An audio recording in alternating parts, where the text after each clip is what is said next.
নারী শিক্ষার্থীরা বাইরে থেকে আসলে মাসগুলো কম আসলো, আমি বোঝেন না আপনি চুপচাপ বসে যান, চুপচাপ বসে যান। যেটা বলছি কোনো জায়গায় কোনো সময় শুনিনি আমরা কম আসা, কোনো সময় কথা আপনি বলেন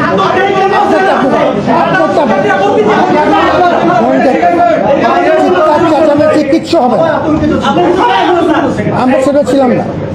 আমি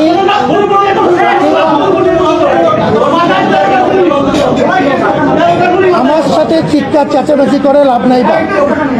I'm not that type. আমার সাথে চিৎকার চেঁচামেচি, get into a civil dialogue. আপনাকে আমি সম্মান করি, and I respect equal respect from your part. This is a civil dialogue. এবং সেই জন্যই আমি সভাপতির সাথে কথা বলেছি। এরকম কোনো অভিযোগ আমরা কোনো সময় শুনিনি যে আজকে টার্ন আউটের কোনো রকম কমতি ছিল। আজকে সবচাইতে বড় মাপের টার্ন আউট ছিল এই ক্যাম্পাসে। দিনের পর দিন 11 মাস ধরে আমরা পরিশ্রম করেছি। তোমার বক্তব্য তোমার, আমি সেটা সম্মান করি। আমি যেটা বললাম টু এভরিওয়ান, পুরা দেশের মানুষকে জানালাম।